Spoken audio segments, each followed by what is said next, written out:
Okay, Schaefer, come on up. Let's go.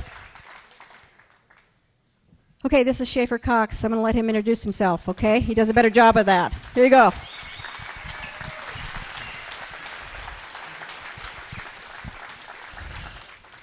Let's all stand up and stretch a little bit, because I'm going to go for a long time. I was going to say stand up while you're clapping, but, thought better of it. Okay, thanks. Where's Dean Porter?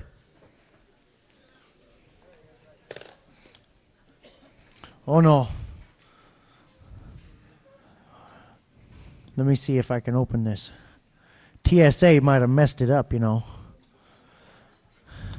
I told them I wouldn't unlock this last time I went through security, and they said, why not? And I thought, oh, shoot, my Constitution's in there.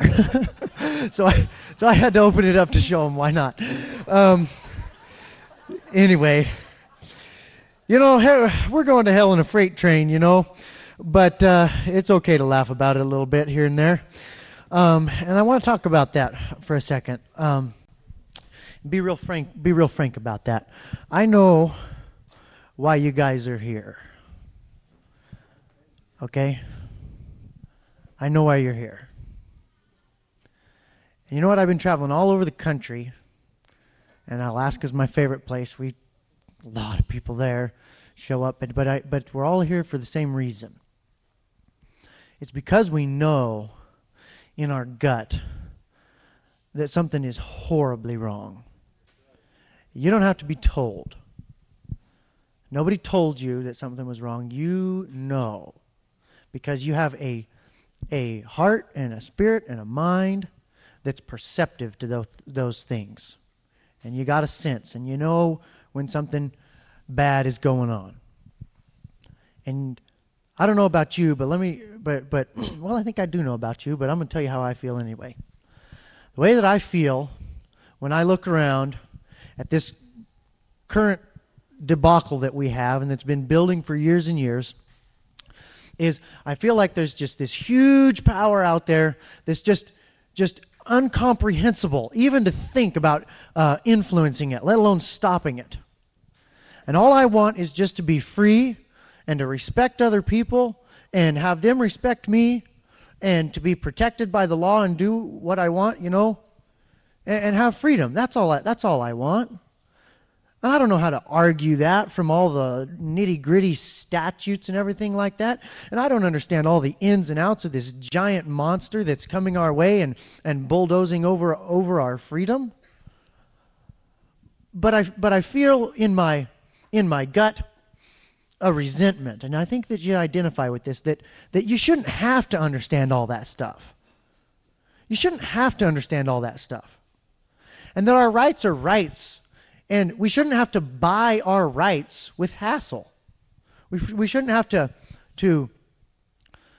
combat this giant monster with all this specialized knowledge and all this money and win and get our rights. You hear about these guys that fought the IRS or fought the ATF or anything like this, and they're like, yeah, I beat them.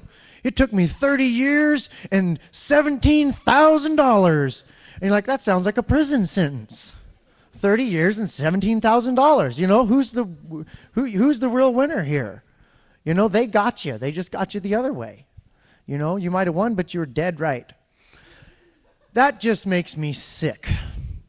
And it makes a lot of people sick. And we know that our nation, we feel that it's getting wobbly and it's worrying us. We see this looming power.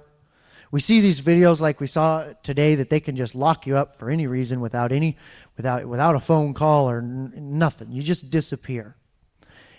And so we show up here. Why? Because we don't know what else to do. And what we get told so many times that feels like you got kicked in the teeth with a government-issued boot is all you can do is you can beg the tyrant to change.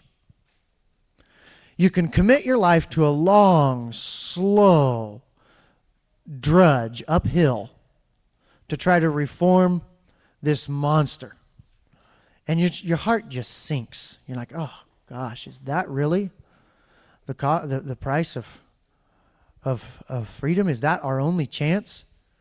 Is to try to go to Washington? What if I ran for office and I got elected? And I could go there to Washington where I can't have a gun and try to be a good influence on tyranny. And people think, oh, it just makes your heart sink. And we come to these meetings and we leave here with this list that goes down to the floor of things that you can do, and well, you keep begging them and you can keep kissing the ring and maybe they'll hear you if there's enough of us. Well, you know what? That doesn't really resonate with my spirit. And I can't really come out and say there's anything wrong with that stuff. But I tell you what, it doesn't make me jump out of my chair either. And I want to tell you, I just am really excited to tell you some pretty unconventional but pretty cool stuff that we've been pioneering in Alaska. Actually, you know what? We're not pioneering it because people throughout all of human history have done this. But we're pioneering it in human memory. There's nobody alive who really remembers this, at least not in this country. And I can't wait to get to that. But first I want to hit a couple of points about this giant monster that we're trying to reform, okay?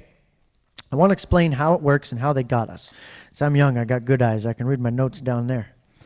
All right. The first thing that we're up against that we've got to understand our enemy. And you got to, be honest about who your enemy is. And that is anyone who would take away from us the freedoms that God gave us. Anybody who, when you ask them what their authority is, their only answer is because I said so, is tyranny, and that's our enemy.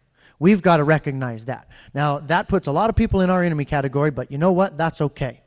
Let's first talk about the money situation. This is the main tool of tyranny. And this all comes down to legal theory, which I'm really excited to talk about because that's how we got so far off base in this country. All right? So that's what really allowed the monetary debacle to be here. But we got to understand the monetary debacle because it's the main tool. It really is the teeth of the beast. Here's how it works. All right? The Federal Reserve, which is not federal or reserve, it's just like a cooperative of private banks that are named after their best customer. Okay? They are allowed to print up money out of thin air, just print up trillions of dollars out of thin air and loan that to the government, to the federal government, with interest. That's a pretty good gig for them. They print up dollars, thin air, loan it to them at interest. We pay the interest. That's what our income tax is for, which was passed at the same time, 1913. On Christmas Eve, there's question even whether there was a proper quorum. It was really shifty, and they kind of duped Woodrow Wilson into it because he was dupable, and they got it passed. Now, here's why that's so bad. You might say, well, what's wrong with them printing up money out of nowhere? Well, here's how it works, okay? Dollars respond to the law of supply and demand, just like everything else does. When the number of dollars in existence goes up, the value of each one of those dollars goes down. Now, the value lost by the dollars that you held or the retirement that was in a fixed dollar amount that you're counting on or whatever, the value lost by your dollars is value transferred to whoever printed the new dollars, whether they're a counterfeiter or a federal government. That's why the Constitution says that no state shall make anything but gold and silver coin a tender in payment of debts. That is brilliant. You know why? Because you can't churn out gold and silver coins on a printing press. We would be better off even if they just actually printed them. They don't even actually print them now. They just email them. They just hold down that zero key until they've got enough money, and then they just send it off. And enough value has to be robbed from our dollars that we worked hard for